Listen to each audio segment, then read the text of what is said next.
Olá a todos, esse é o quinto episódio da série sobre fundamentos da matemática.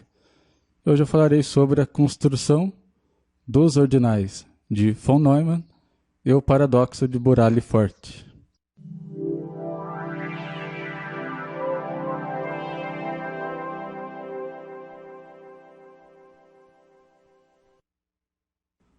Bom, no vídeo anterior eu disse que, intuitivamente, os números ordinais medem, digamos assim, o comprimento de conjuntos, ou, em outras palavras, estão associados a diferentes boas ordenações do conjunto dos números naturais. Então, por exemplo, se a gente tomar o conjunto dos números naturais em sua ordem usual, esse conjunto tem comprimento ômega. Agora, se eu tomo o conjunto começando pelo número 1, depois número 2 e assim por diante, e após todos eles eu coloco 0, esse conjunto tem comprimento agora ômega mais 1.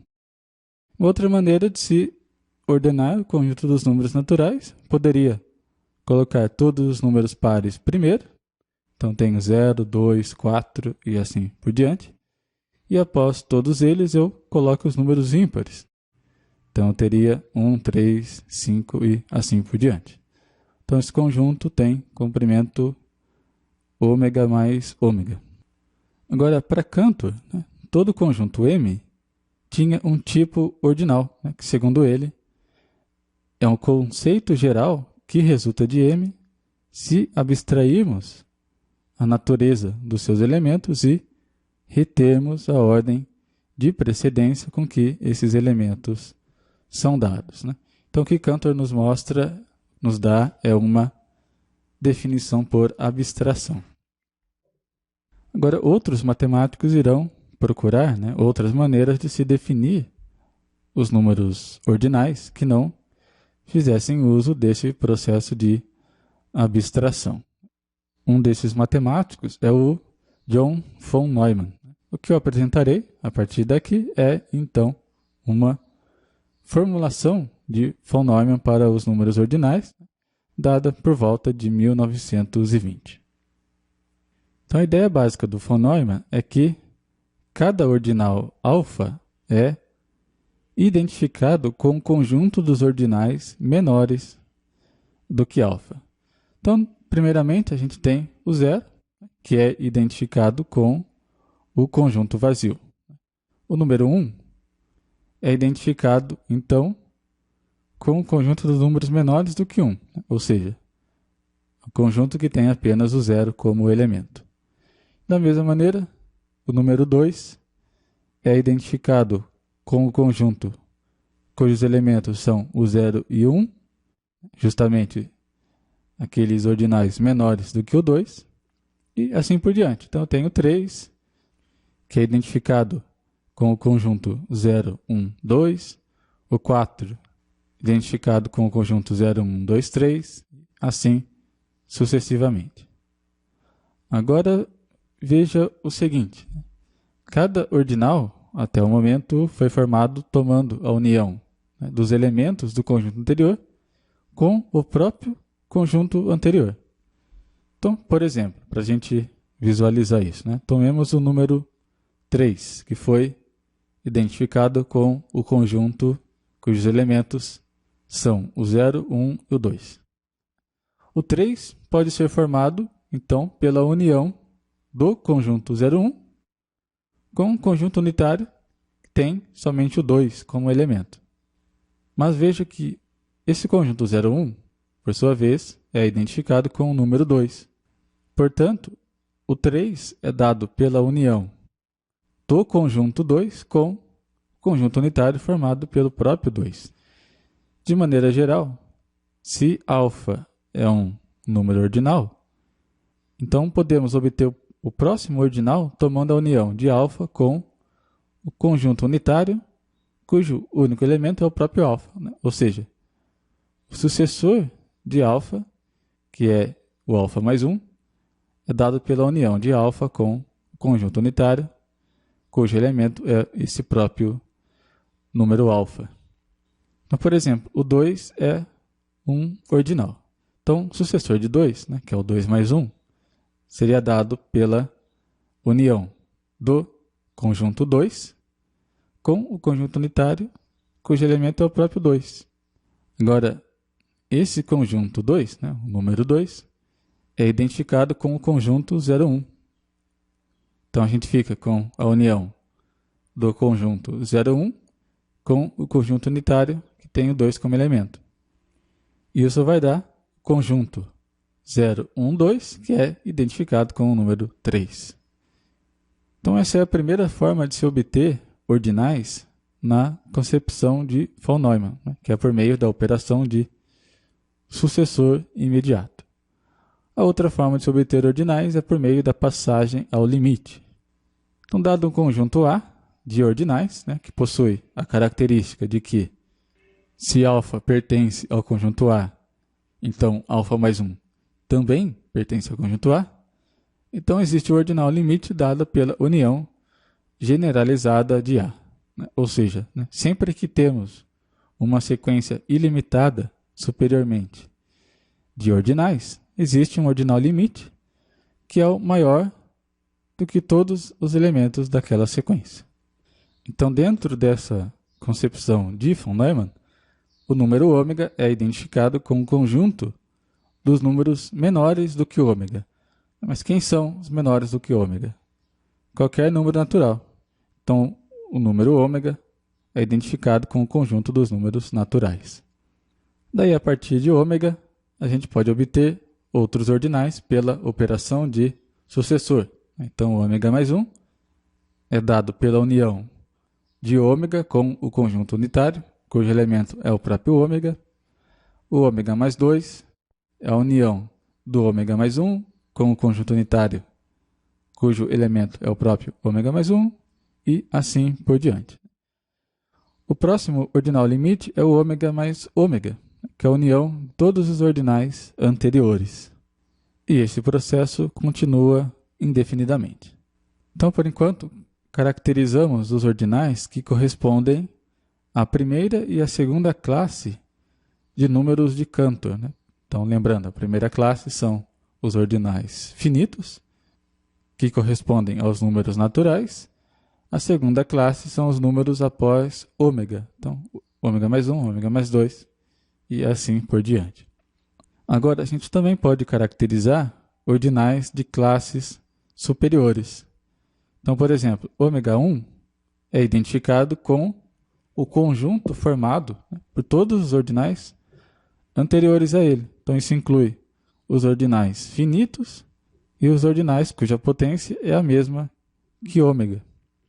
Outro exemplo, ômega 2 é identificado com o conjunto formado por todos os ordinais finitos, os de potência igual a ômega, e agora os de potência igual a ômega 1.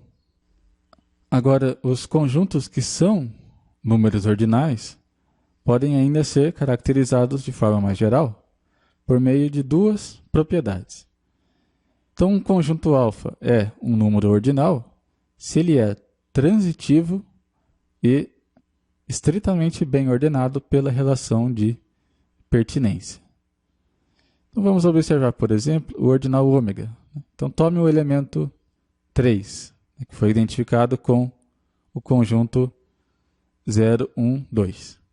Observe que todos os elementos do conjunto 3, no caso o 0, o 1 e o 2, são, por sua vez, elementos do próprio conjunto ômega. E se você tomar qualquer outro elemento do conjunto ômega, também possuirá essa propriedade. Então, isso é o que caracteriza um conjunto transitivo. Podemos ainda estabelecer uma relação de ordem em ômega por meio da relação de pertinência. Então, por exemplo, sabemos que 2 é menor do que 3. Mas 2 e 3, na construção do von Neumann, são conjuntos. Né? Então, 2 foi identificado com o conjunto 0, 1, e o 3 identificado com o conjunto 0, 1 e 2. Agora, observe que o 2 pertence ao conjunto 3 mas o contrário não ocorre, né? O 3 não pertence ao conjunto 2. E veja também que o 2 não pertence a si mesmo, né? Isso vale para todos os outros números. Ou seja, essa relação de pertinência ela é não simétrica, né? E também não reflexiva. Então, resumindo um pouco a história, a gente pode usar a relação de pertinência entre conjuntos de forma análoga a como usaríamos a relação menor entre naturais, por exemplo. Então, dizer que 2 é menor do que 3 é dizer que o 2 pertence ao 3, né? No nosso caso, identificando esses números com conjuntos. Então, a relação de pertinência é transitiva e satisfaz também a tricotomia. Isso eu demonstrei em um vídeo da série sobre teoria de conjuntos, tá? Então você pode dar uma olhada depois também. Portanto, a relação de pertinência é uma relação de ordem linear. Agora, o que nos ajuda a provar isso é o axioma da regularidade. Uma consequência desse axioma é que um conjunto não pode pertencer a si mesmo. Além disso, todo subconjunto de ômega possui um primeiro elemento, né? Isso significa que ele é bem ordenado. Assim, se a gente consegue demonstrar que um conjunto é transitivo e que é bem ordenado pela relação de pertinência, nós mostramos que esse conjunto é um número ordinal. Então, já finalizando, a gente pode dar uma olhada no paradoxo de Burali-Forte, né, que está relacionado aos números ordinais. Esse paradoxo foi publicado pelo matemático italiano Cesare Burali-Forte no ano de 1897, mas sabe-se que o próprio Cantor já tinha conhecimento desse problema antes de 1897, devido, por exemplo, a uma carta enviada ao Hilbert no ano de 1896, falando justamente sobre esse paradoxo. Então, consideremos o conjunto A de todos os ordinais. A princípio, não haveria nenhum problema na definição desse conjunto, já que para Cantor, um conjunto seria simplesmente uma coleção de objetos, né? Esse conjunto de todos os ordinais é bem ordenado. Dessa maneira, ele possui um ordinal, que eu vou chamar de alfa, que mede o seu comprimento. Agora, se alfa é um ordinal, então ele pertence ao conjunto A, né? Já que conjunto A é justamente o conjunto de todos os ordinais. Agora, esse número alfa não pode ser o maior do conjunto, né? Pois a gente sabe que se eu tomar o sucessor do conjunto A, né, que é dado pela união do próprio conjunto A com o conjunto unitário, cujo único elemento é o próprio conjunto A também, e vai possuir um comprimento maior do que A. Então, mas se alfa não é o maior número do conjunto, né, isso significa que o conjunto inteiro possui um comprimento menor do que ele mesmo, né, já que alfa mede o comprimento do conjunto A. Então, na verdade, alfa não pertence a A, e isso contradiz o fato de A conter todos os ordinais.